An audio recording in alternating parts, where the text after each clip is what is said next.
Welcome to Financial Issues, where we join reality with truth, helping you make the most of your money by honoring God with your investments. Now listen in as we give Financial Issues. Apologize for our introduction there. I'm just going to jump in right here.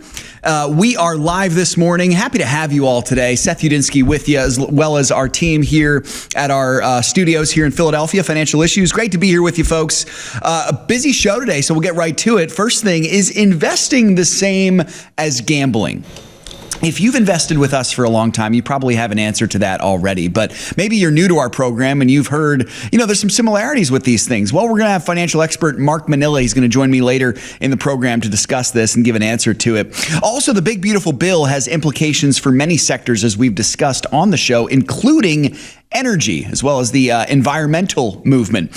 Dr. Bonner Cohen of the National Center for Public Policy Research is going to join me just in a bit here to share his expertise on the BBB's impacts on energy. You're not going to want to miss that. It's going to be a good time, folks. I'm excited as well. You're going to be a busy boy, comments. Seth. I know, dude. It's going to be a busy show. We're excited, but I'm grateful for you, Sam, because you get to help me out here. That's right. I get to run the levers. That's exactly right. Press the buttons, do all that fun stuff. They are very colorful. They are. Yeah, they absolutely are. It's kind of fun. I see a bunch of different colors here in the studio.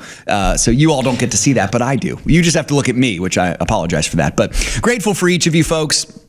Happy to have you here this morning. Couple things here. Yesterday was a very special day for us. It was the birthday of our fearless partner relations expert, Pat O'Toole. We're so thankful for Pat and all the work that she does. So this is a belated birthday for her, but everyone wish a happy birthday to Pat when you have the chance. I'd encourage you, send her an email and just tell her happy birthday and how much you appreciate her. I am so grateful for Pat and for everything that she does for our ministry and especially for the partners. She cares about you all so much. So deeply. And so yesterday is her birthday. Today is the celebration of it. So yeah, please wish her a happy birthday also. Also be on the lookout in the next 24 hours, partners for this week's partner commentary. You should expect it up either later today or early tomorrow morning. I'd encourage you to refresh that commentary page when you have the chance today. Lastly, I did want to share this, folks. We got some sad news coming out last night into this morning. Pastor John MacArthur of Grace Community Church in California, he passed into glory yesterday at the age of 86. What a tremendous brother and a tremendously faithful man of God. Really a great testament of a man who finished well and remained faithful all of his days. Sadly, we've seen far too many stories of pastors falling before the end. John MacArthur wasn't one of them. He finished well. He ran the race well. His preaching and ministry was profoundly impactful on me, on my theological journey. So I was so grateful to have, from a distance, studied under him. And I can only imagine that experience, what it must have been like for him. I'm sure he and our founder, Dan Seeley, are having some juicy, fun conversations about theology now. They were, of course, united in the blood of Christ, but disagreed on some theological sort of specificities there. Yep. And they both have larger than life personalities. Right. So I imagine that could be fun to listen to. I can't wait to join that conversation someday. So just wanted to share that news with you all, folks. Hope you can be encouraged to keep on looking forward to that day when we'll all be reunited in glory with the Lord.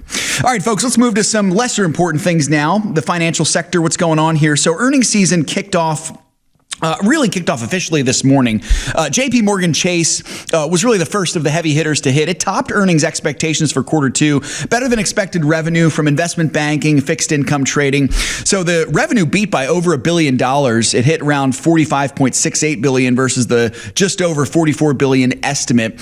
We have a couple more big banks reporting later today, Citigroup and Wells Fargo. They're going to be up next. I believe they report later on today, might be after the bell. So we'll keep an eye on that probably for tomorrow. We did get the inflation numbers out this morning also. Picked up again in June, rose about at a 2.7% annual rate. That's what that's looking like this morning also. So the markets yesterday, we'll move there now. They kicked off the week kind of uncertain about what to think with the latest Trump tariff news. Sam, I feel like that's kind of been how the markets have been feeling in general. They really don't know what to think, which might be an okay spot for them to be in because they're not panicking per se about the tariff news. I've actually been delightfully pleased with how the markets have been responding to the tariffs, at least lately. I think they've figured out the game that Trump is playing, at least somewhat. So they're not getting quite as, what did Trump say? Yippee in response to what he's doing. Good way to describe it is yippee. Yeah, so they, by midday, right near the flat line, the NASDAQ was winning throughout most of the day. Mid-afternoon, they turned positive, and so there was a bit more confidence in the tariff situation. That's how they ended yesterday, relatively positive. The Dow Jones was up a fifth of a percent, the S&P 500 up an eighth, and the NASDAQ up just over 0.25%. And they were on the rise this morning as well in the pre-markets. We'll see if those inflation numbers had any impact on them. Right now, they're technically mixed. The Dow Jones is just below the flat line, but the S&P and the NASDAQ are pretty positive, so we'll see how they start the day. Could have to do with that NVIDIA spike because they're now selling some of their new chips to China after some export controls were lifted from the U.S., so that could be playing into it. Definitely. So we'll keep an update on that, folks, as those open in a little bit here. A couple quick hitters here for you. Nearly 1/3 of major U.S. housing markets now see falling home prices. That's something we have not seen in large part for quite some time. So who knows? Could be a trend. We'll have to see. Also, the European Union preparing a list of tariffs worth over $24 billion on U.S. goods. All right, Sam, let's move now to what we'll talk about a little bit later on with Mark later in the show when we're talking about investing, comparing it to gambling. So we shared a headline with you folks some months ago. Sam, I'd like you to share this once again with our audience just to kind of bring them up to speed on some of the numbers here. Right, in case you missed it, because this is something a lot of people say. You hear it a lot from left-wingers. I know like AOC was saying, oh, it's just the world's biggest casino for rich people. That's what the stock market is. And unfortunately, that worldview has sunk down to just about everyone else because a NerdWallet study from earlier this year shows a third of sports bettors even consider gambling to be an investment. Well, a 2019 study conducted by Magnify Money, that's a subsidiary of LendingTree, revealed that 55% of Americans believe that investing is just as risky as gambling. That same study also found that 1 in 4 respondents think the odds of making money in the stock market are exactly the same as the odds of making money from gambling. So, Sam, I think what we can kind of pull from this is the name of the game is most people out there get these things confused. Most people out there think there's some level of comparison, similarity between investing and gambling. I think it's fascinating to uncover this. The reasons why people assume that these things are the same, and we'll touch on this with Mark a little bit later, but I think they're legitimate reasons. Both involve money, which is kind of a no-duh, but both also involve an intentional effort to use money to make more money. With risk. Spend it to make it, and there's risk involved. That's exactly right. There's technically both involve risk. But that's really where the similarities end. I would say if you're a short-term trader, like a day trader, that is definitely verging on the gambling side of things. Although there's even with that a little bit more data analysis than just straight up, betting on black at the casino. Exactly. It should be noted that actually long-term versus short-term investors, active investors, so that would be someone who is actively trading investments all the time. They are people that are more likely to gamble. Those are people who are those short-term investors. In fact, 57% of gamblers, people who gamble all the time, are also active investors compared to just 30% of non-gamblers. Yeah. So I think it's important to see here, there's a right way to invest. There are ways to invest that we believe are wrong and are more akin to gambling. That short-term investing could be one of them. So Mark's going to come on in about 20 minutes or so, and we'll talk about kind of the difference between these things. I'm excited to hear what he has to say. You'll have to stick around for that, folks. Sam, thanks for bringing that article up to us. Really quickly here, Sam, before we have Dr. Cohen on with us, talk for just a second about some news that we saw about the big, beautiful bill potentially raising energy costs. What's that looking like, Sam? Yeah, I'm not sure what I think about this, but I want to raise this for you and the audience to be thinking about as we go into Dr. Cohen's interview here. This is from CNBC. It's an article that claims energy prices will, quote, surge far higher over the next decade because of energy policy changes in Trump's big, beautiful bill. Specifically, the article says that prices will spike because clean energy tax credits are phasing out. I saw one number. They threw a lot of numbers out in that article, but one of them even suggests that prices could go, I don't know, like $200 higher each year for the next, 10 years. So that would be quite the spike if true. This also comes as AI data centers are expected to increase power demand 30-fold over the next 10 years. So I think the idea in the article, at least part of the idea, is that because AI is going to ramp up power demand, energy demand, we need to get all the energy we can get, and that would include clean energy as well as traditional fossil fuels. That's right. And Sam, you had sent me something from this morning. Even one of the heavy hitters in the tech sector, Google, is now planning to invest $25 billion in data centers, AI infrastructure across the U.S. electrical grid. So it's a massive investment. It spans, I think, 13 states. Yeah. Absolutely. So it's fascinating stuff, folks. I'm really excited to hear Dr. Cohen's take on this. Again, he'll be coming on in just a few minutes. I also, Sam, one more thing here. I wish that Dan were still here for a number of reasons, but not only that, so we could also get a good old-fashioned Dan rant about the Great Reset, because I'm sure that'd be coming when talking about a topic like this. But anyway, you have to stay tuned for the next segment, folks. I'm excited to have Dr. Cohen on with me. Great to be here with you on Financial Issues once again. If you've got questions for us, if you want to join in our live chat, you can join in right there, financialissues.org/live. Welcome to all of you watching and listening. We're grateful to have you. More Financial Issues coming up next.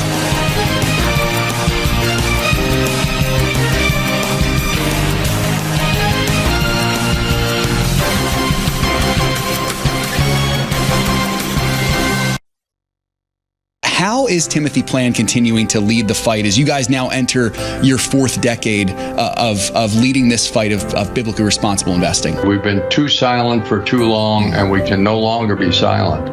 You stand up, like Ronald Reagan said, we're only one generation away from losing all of our liberty.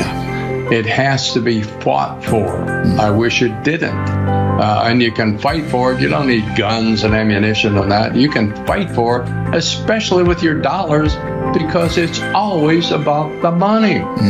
And when the money starts impacting people, they start paying attention. When we launched this, they said it couldn't be done, but here we are 30 years later.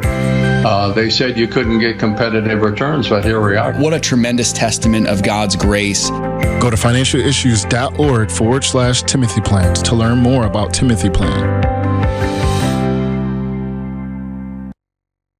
From the time Crossroads began back in 1998, our sole focus was on reaching children in public schools in the United States. And then in 2017, we decided to translate our curriculum into Spanish. March of 2018, I traveled for the first time to Guadalajara. And so we sent a team in August of 2018 to train leaders here in Mexico, and the first international kids clubs were born. Reaching kids with the hope of the gospel in schools and across the world. You can change a young life today at reachOurschools.com.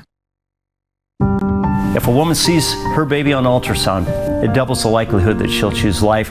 And on top of that, we share the gospel of Jesus Christ with her. This is why you should support preborn. The donations that you give actually make a difference. Last year, 59,000 babies were saved because of what you have done with your generosity. To find out how you can support the life-saving mission of preborn, go to preborn.com/FISM. Securities offered through G.A. Reppel & Company, a registered broker-dealer and investment advisor, member FINRA and SIPC. Opinions expressed by Shanna are hers alone and are for informational purposes only, and do not necessarily represent those of G.A. Reppel or the outlet on which you are listening. You should consider how the information applies to your situation prior to personally implementing it, and consult any financial professional you work with to make sure it's applicable to your financial plan. Hey, welcome back, folks. Financial Issues. Happy to have you all in the chat this morning. I see some wonderfully kind words in there. We'll try to get to those later on in the show, but thankful for each of you this morning. All right, folks, I have a special treat for you here. Special guest with me here, Dr. Bonner Cohen. Dr. Cohen is a senior fellow at the National Center for Public Policy Research. He has a special concentration on energy, natural resources, international relations, things like that. He's an accomplished author. He's a accomplished communicator. He He's got articles that have been published by the Wall Street Journal, Forbes, Investors Business Daily, New York Post, Washington Times, Philadelphia Inquirer, just to name a few. Dr. Cohen, we're so grateful to have you on the show, brother. Thanks for joining me today. Well, I'm very grateful to be here. Absolutely. Absolutely. So let's start off here. I'd love for you to share your expertise with our audience concerning Trump's big, beautiful bill, particularly when it comes to energy. That's kind of the main thrust of what our conversation will be. But before we get to that, Dr. Cohen, rather than getting into the specifics of the energy stuff for just a moment, let's talk generally here. Give us your opinion on the big, beautiful bill in general. What about it pleases you, and what about it might be a little problematic to you? I'm sure our viewers have heard the term landmark legislation, and that's something that Washington politicals like to throw around every time something gets passed. Usually you can dismiss that. Not in this case. This bill has now law, has very far-reaching implications for the United States domestically and for the position of the United States in the world. Why? Because the provisions in the bill that deal with energy, and these are key provisions along with the tax breaks, point in an entirely different direction from which this country had been headed, actually going all the way back to the administration of Obama, not to mention the Biden administration. We were then told that we were on our way to a green or clean energy transition. Well, to a certain extent, they were right. Yet we were transitioning from reliable, affordable energy, which the United States has in abundance, to energy that is intermittent, a polite term for unreliable, propped up by taxpayers' subsidies and woefully inadequate to support a sophisticated economy such as the United States has. Well, the Trump administration and those in Congress who voted for the bill are now signaling, as they have been doing actually ever since January the 20th, that we're heading in an entirely different direction. We are re-emphasizing the use of fossil fuels, that is natural gas, coal, oil, to help power our economy. They are also taking a long and serious and long overdue look at nuclear energy, as well as something that's also very intriguing, geothermal energy, while at the same time gradually phasing out the goodies that are politely referred to as tax credits or subsidies for green energy. We have been subsidizing wind power in this country at the federal level since 1978. Now, an industry that cannot stand on its own 2 feet after 47 years is an industry that's really not worth our time and effort, much less the hard-earned money of American taxpayers. So those tax credits are being phased out, along with the tax credits for solar energy, which also have been in place in various forms since the late 1970s. Again, it's another industry that can't stand on its own 2 feet, is intermittent, is land intensive. So this is monumental because the United States is now playing to its strength, because we are the world's largest producer of oil and of natural gas. We also have abundant coal reserves, and we can use that to leverage our position in the world, specifically vis-a-vis our most serious international competitor, which is far and away the People's Republic of China. Dr. Cohen, that's wonderful to hear all of that. A couple things came to mind. First, Trump's goal to drill, baby, drill seems to be right in line with this. And then, secondly, just such a good reminder of the fact that our country has had the capability to be able to be on the forefront when it comes to this stuff. And we've kind of been undercut at the legs by certain administrations, as you mentioned, the Biden administration, the Obama administration, who basically cut out something that is really, really good for us, for the American people. They just decided to avoid it, doing all the green energy stuff. So it seems to me it was like a form of unilateral economic and, I might add, geopolitical disarmament that put us in no small way increasingly dependent on China for our energy, because China has a stranglehold on the supply chain that stands behind wind and solar power, as well as the batteries that are used to power electric vehicles. So what we were doing was foregoing our use of our assets and putting ourselves at the not so tender mercies of our greatest geopolitical rival. It was lunacy, and we can be very thankful that the Trump administration is moving us away from that.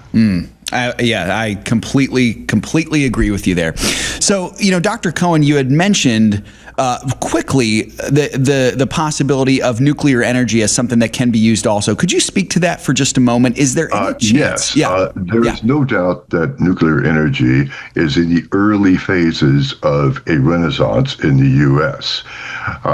The most recent, since the late 1970s, we've opened up a grand total of one new nuclear power facility. It's in my home state of Georgia.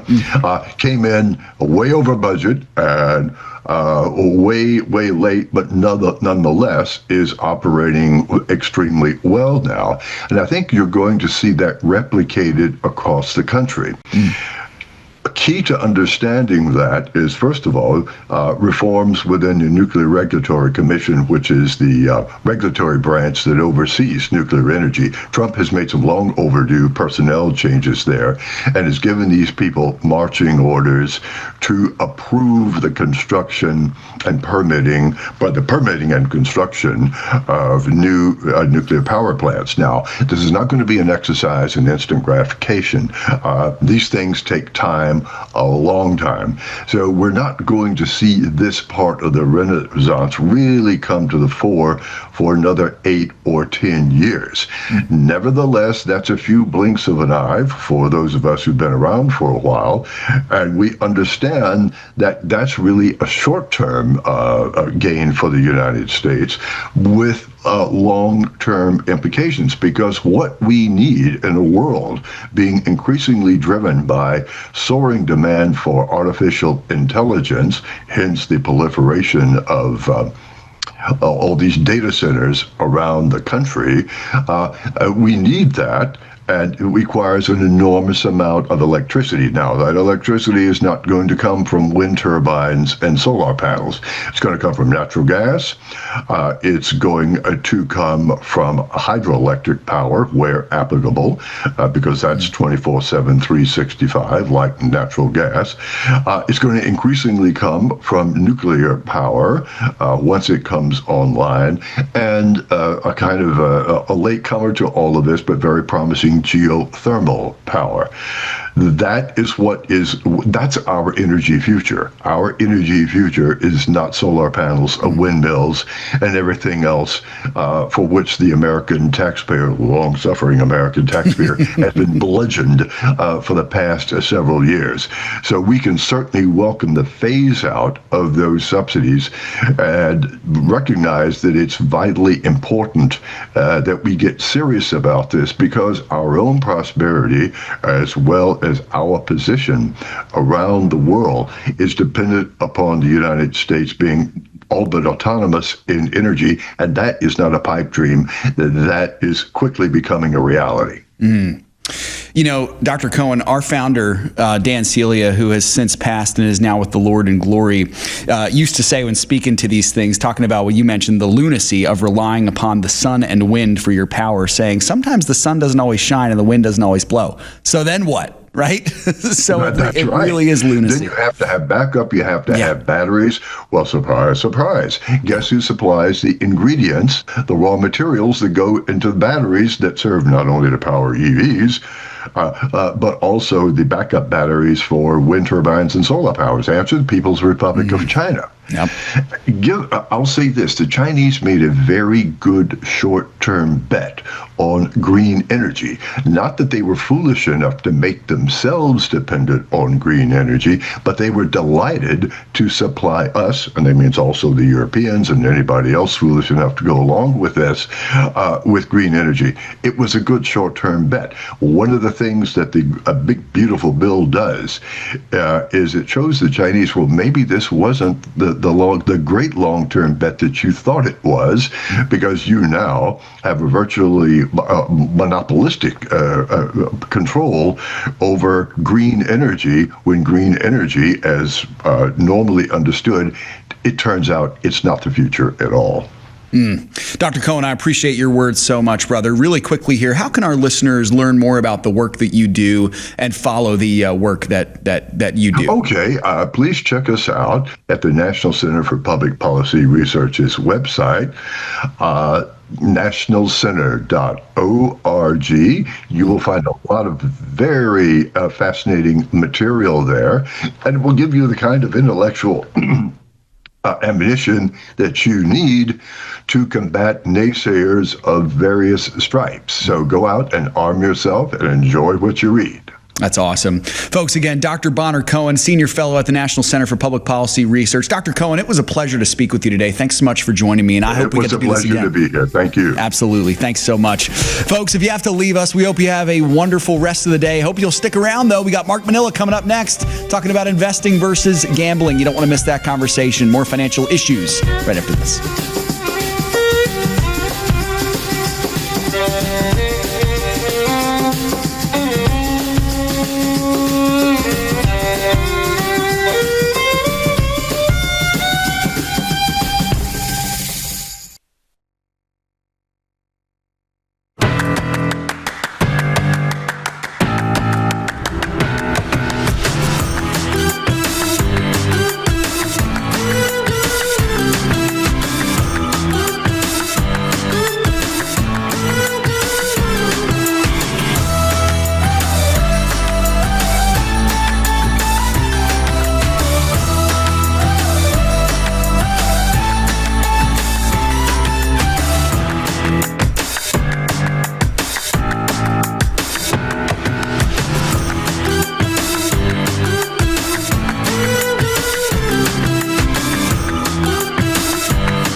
If you're like me and used to think managing your investments was overwhelming or just for the experts, think again. I used to believe I needed a financial analyst to handle everything, but financial issues showed me I could manage my own investments while staying true to my faith. It's completely transformed how I handle my finances. What felt like a foreign language is now simple. I can buy and sell stocks with confidence, knowing my investments align with my faith. And the best part, this empowering, life-changing guidance is affordable. Just $132 a year. FISM gave me the tools to restructure my portfolio, diversify, and track my investments, all in a God-honoring way. Their video library taught me how to steward what God has entrusted to me with wisdom. If you're ready to gain financial peace and manage your investments with purpose, I can't recommend Financial Issues enough. It's something anyone can do. To learn more, go to financialissues.org.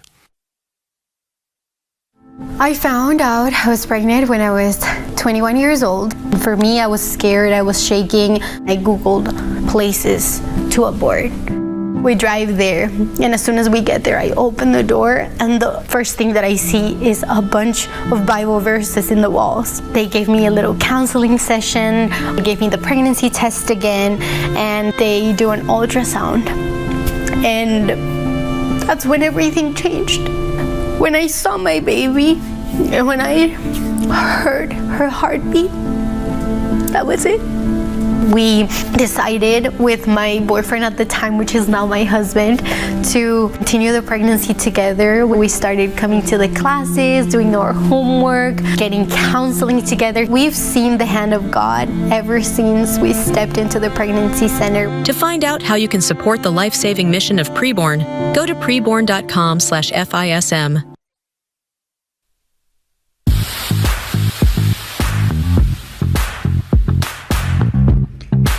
Hey, welcome back, folks. Busy show today, as we teased at the top there.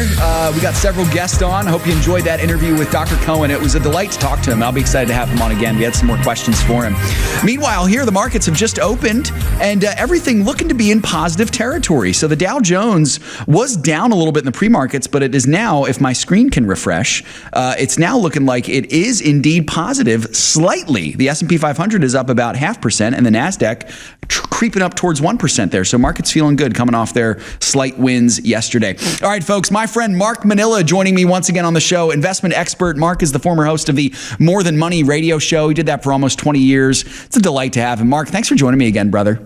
I'm so honored to be here. Absolutely. It's going to be fun. So our topic today is a doozy. Mark, I know that you had the chance to listen to mine and Sam's conversation in the first segment back there on gambling versus investing. Some of those numbers are pretty crazy. For various reasons, Mark, as you heard us say, people seem to think that these two, I guess you could call them financial actions, are not only similar, but sometimes even synonymous. So yeah, and actually that makes sense. But there is a lot of confusion on that. First, the first thing to realize is investing and gambling there's two different major differences in them. Sure. And there's one big, I guess, overall commonality, and that is risk. The commonality is risk. But I mean, to start this discussion, we really got to be honest and say that risk is part of everyday life. Risk is in everything. And just because it's in something doesn't mean it's the same as something else. I have hair, my wife has hair. That doesn't mean we're the same person. It's the same with me and my wife too, Mark. I'm glad to hear that. Slightly more attractive than I am. I'll just leave it at that. Obviously, we both have hair, but we're not the same person. But you're exactly right. Yeah, exactly right. So just because risk is involved doesn't mean that it's gambling, because that's a whole different world. And I want to talk about those two different things, though. But, we can get up in the morning. I have a friend who says, well, everything's gambling. You get out of bed in the morning, that's gambling. Why is that gambling? Well, you could trip and fall and hit your head and die right there. It's like, okay, so everything is gambling. If you define everything as gambling, then where do you go from there? But the reality is gambling is not the same as investing. And the two areas I'd like to talk about is first, the one that most people miss. Most people miss that investing has social value where gambling has none. And when I say value, I mean value, seriously value. Gambling is just the opposite of investments in this category, because social value means you and I coming together socially to do something. It's fellowship. It's things like that. When it comes down to godly stewardship, stewardship involves fellowship. It involves social value. I mean, think about even as simple as when Jesus told us how to pray. He didn't say, when you pray, start with my Father who art in heaven. What did he start with? Our Father. Our Father, yeah. Right. There's a community there. There's a social value there. We are one in the body of Christ. And that's very important. And because everything to do with God and creating us was for fellowship and for social with God, with one another. That's very important. On the other hand, we have gambling, which in and of itself is 100% opposite. It's a selfish act. It's all about I, me, mine. Doing something to get something for me. And by the way, this is very, very important, at somebody else's expense. Have you ever thought about that? Gambling, you need to hurt somebody. There has to be a loss for you to win. With investing, that's absolutely not true. That's a great point. I have never thought about it that you actually, in order to win in gambling, you're getting the payout from other people who have lost. right? Yeah, That's crazy. That's crazy stuff. That's exactly right. And even you had mentioned investing in general. There's a positive social element to it. And this, I'm going to be careful saying this, but this is not getting into the biblically responsible debate yet. Investing in general can have a positive social impact because you're benefiting businesses, right? Now, obviously, we believe in biblically responsible investing, but I love that you said that because I don't think we often think about how good investing can be for the economy. Yeah, well, let's go back to that. Yeah. The social value of it. When you invest, you are partnering. You're becoming an owner. If you buy a stock, and this is so very important, you become an owner in that company. And if it's on an IPO, you are helping to fund it. Otherwise, you're just becoming an owner of a company, which is still a great thing.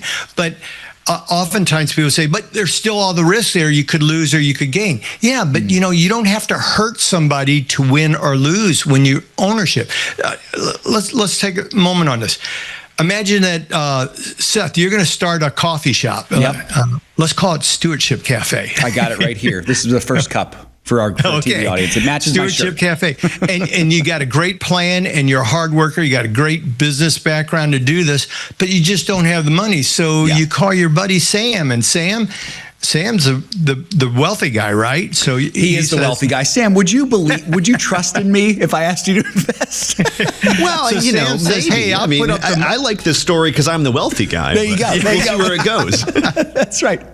So Sam says, hey, I'm gonna invest in you, in your company. Yeah. And in exchange, you give him a certificate. It's called a stock certificate. And that stock certificate shows he owns 50% of the company. Now, Seth, if you do real well with this thing, you manage it well, you market well, people come in and it's prosperous, down the road, Sam may want out and he may want to sell his shares in that to somebody else or back to you, and or you both may be bought out at a big profit. So who had to lose for you two to win?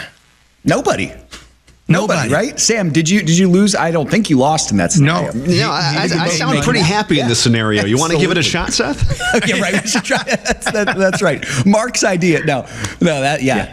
Absolutely. Yeah, so that shows the difference between gambling and gambling. You step up to the table, they deal the cards. Everybody at that table, if you win, other people had to lose. So it's a selfish endeavor. Take from others to make me for my own gain. Where investing, if invested under godly stewardship, and this is the key, it is not gambling. It is truly investing. It has positive social value, and value means more than just good. It does for the country, for the society. You invest in, and if you invest in companies like Financial Issues does, if you invest in companies that are in alignment with God's tenets of love, what happens is not only is there the possibility of making good money without harming others, without taking it from others, without causing others a loss, but you're doing so in a company that is enriching the social value of your beliefs. It is enforcing those social values in this country. That's why this show, that's why the partners of this show, that's why all this is so important, because investing isn't just gambling. It is so much bigger. It's part of God's stewardship for each and every one of us to impact this world to his glory and for everybody in this world. It makes so much sense that way. That's awesome. And it's not just a social act. Yeah. But I don't want everybody to think, that we're saying, well, if you invest, investment means, you make money, everybody makes money. But even if it doesn't make money, think about this.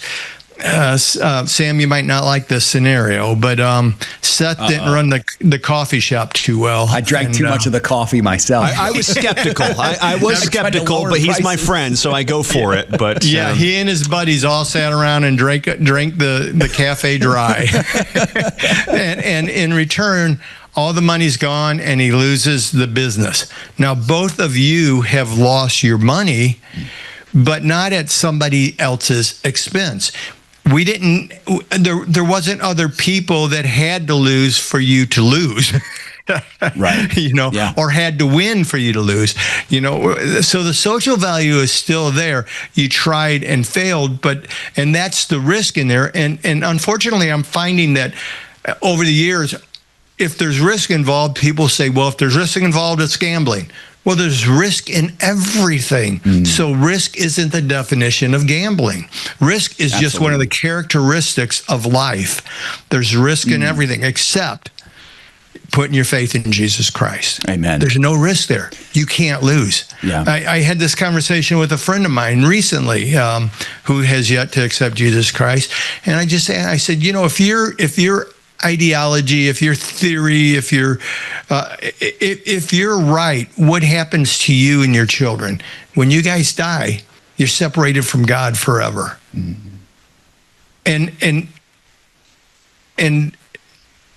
it's a horrible outcome if I'm right. If I'm right, right. That's what happens to you. Yep. If you're right, the worst that happens is nothing happens. Nothing changes. That's right. So there's no risk into accepting Jesus Christ as your Savior, because if you do that and you're wrong, the only thing that happens is what you thought was going to happen originally. Right. That's absolutely right. There's no risk. So there's no risk in accepting Jesus Christ. That's the only thing I can think of that doesn't have risk in it. Well said, brother. That's so well said. And Mark, I love that. We'll have to pick this up on the other side of the break there, but risk is not a bad thing.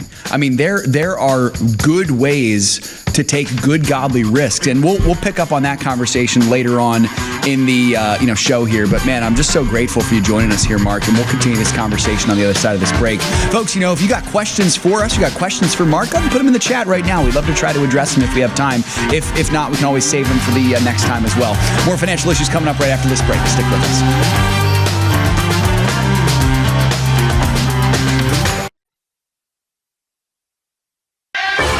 It's up to us to stand up and say, enough is enough.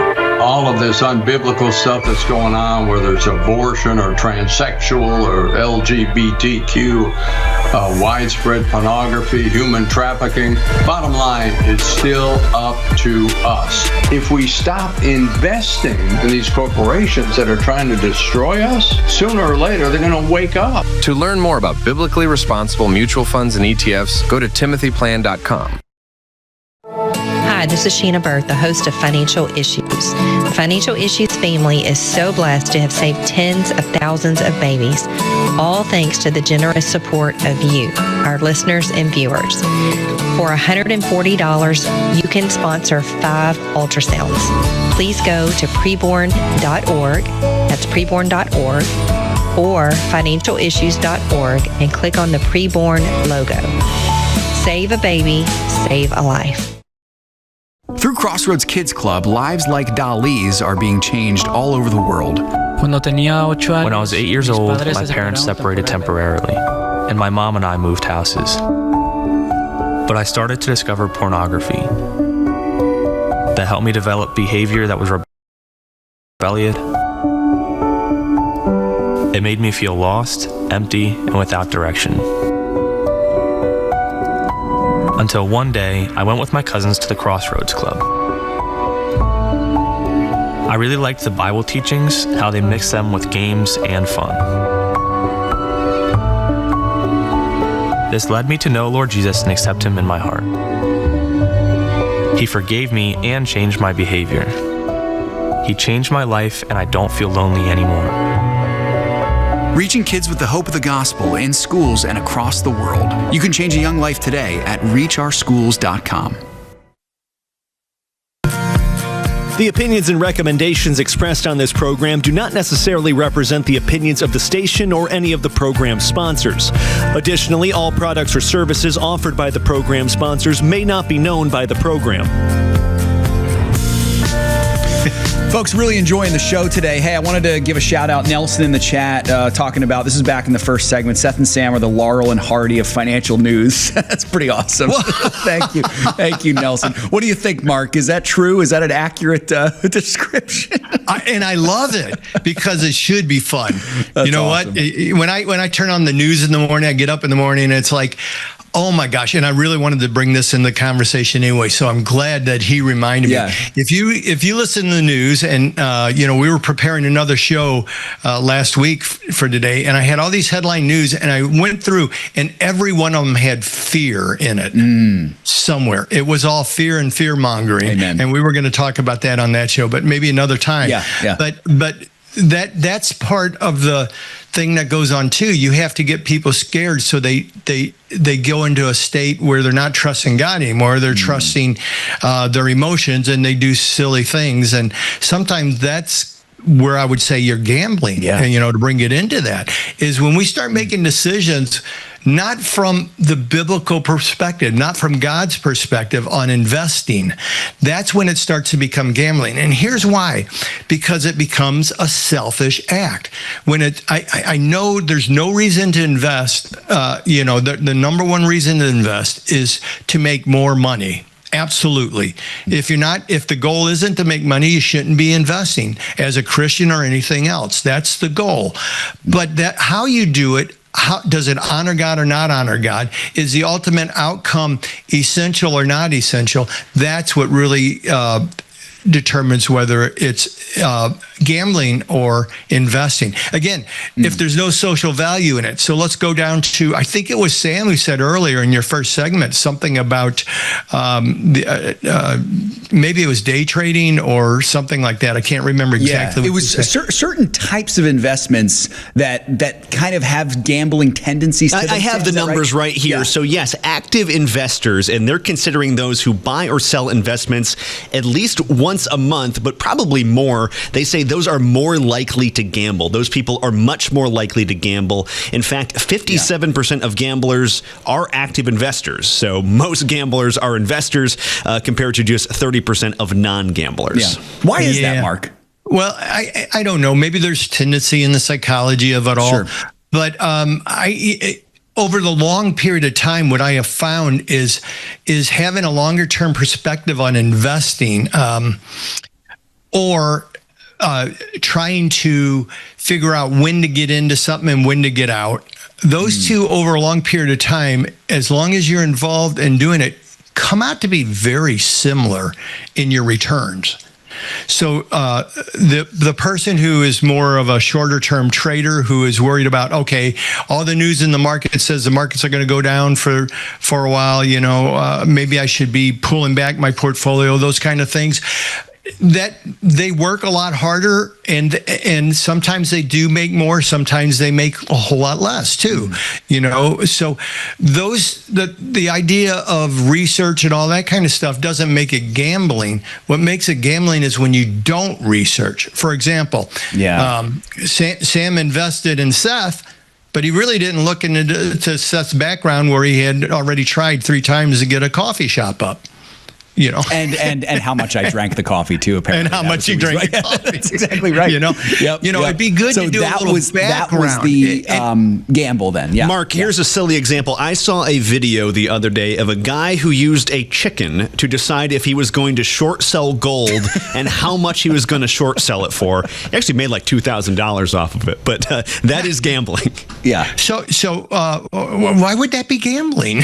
I mean, is there some correlation? It's really funny, but back in the 80s, there was actually an indicator. They called it the short skirt indicator, and it was an economic indicator. And it said as skirts get shorter, the economy is getting stronger. There was a direct correlation to that. Strange, I know, but it was a true correlation. And there's another correlation. It's called the small investor syndrome.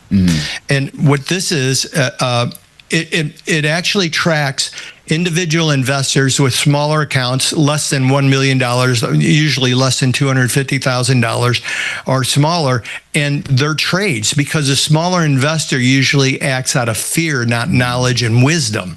So they'll see the market going up, or the stock they've been watching going up and up and up, and then all of a sudden they have the fear of losing out. They start getting greedy, and it's like, oh my gosh, this thing keeps going. I better get in it. And then they get in it. And guess where they get in? at the top. Right near the top. That's right. And then it starts going down. They're like, that's okay. That's okay. It'll come back. And then it drops 10, 20%. And they can't get out because, it's only paper losses at this point if I just hold on. And then it gets real low and they've lost gobs of money.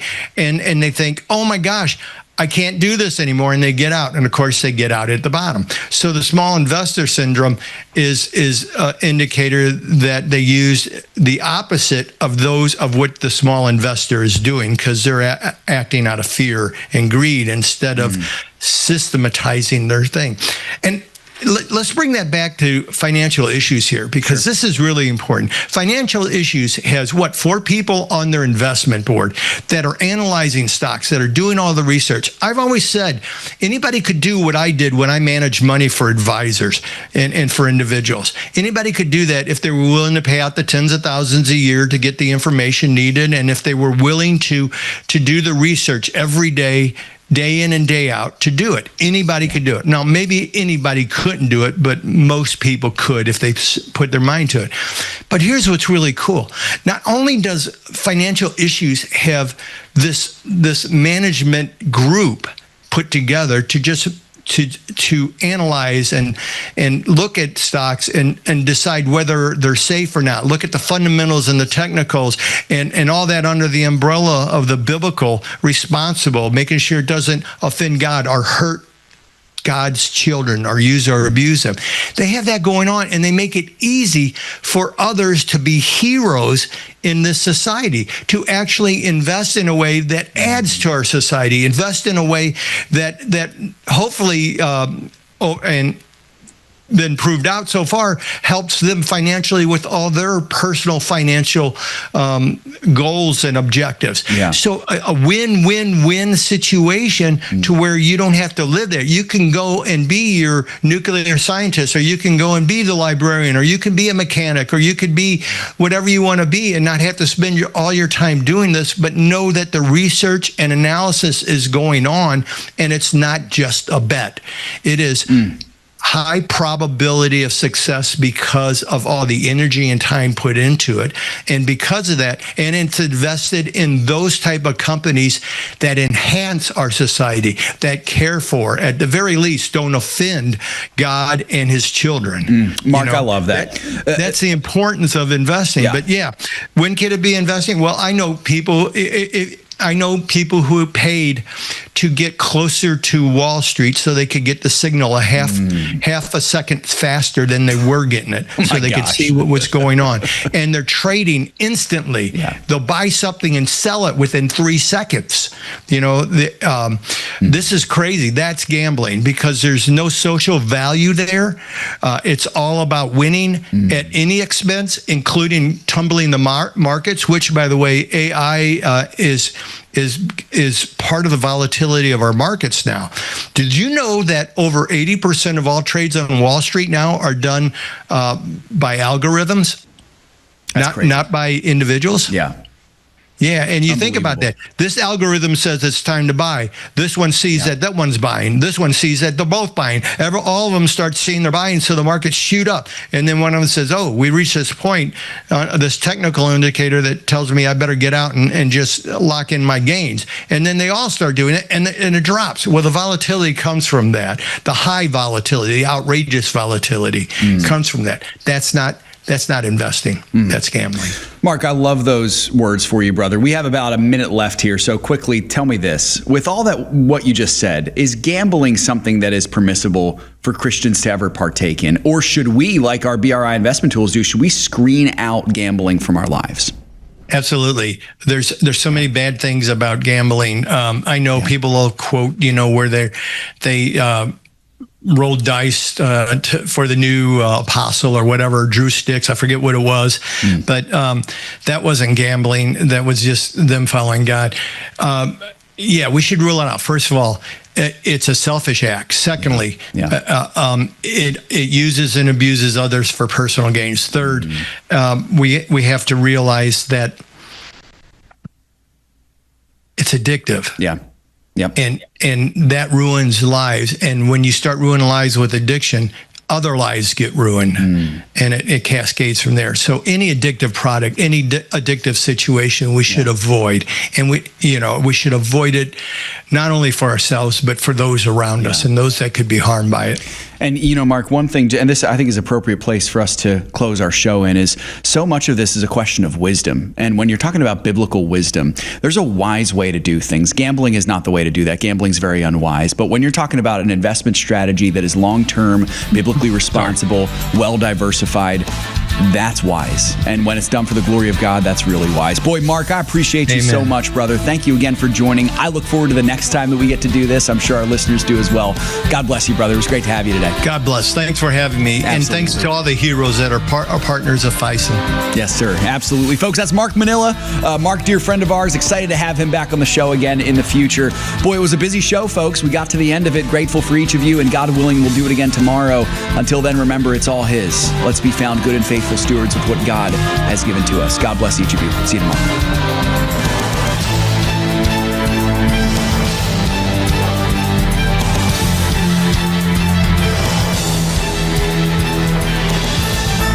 If we ever forget that we're one nation under God, then we will be a nation gone under. Thank you for joining us. This has been an FISM production.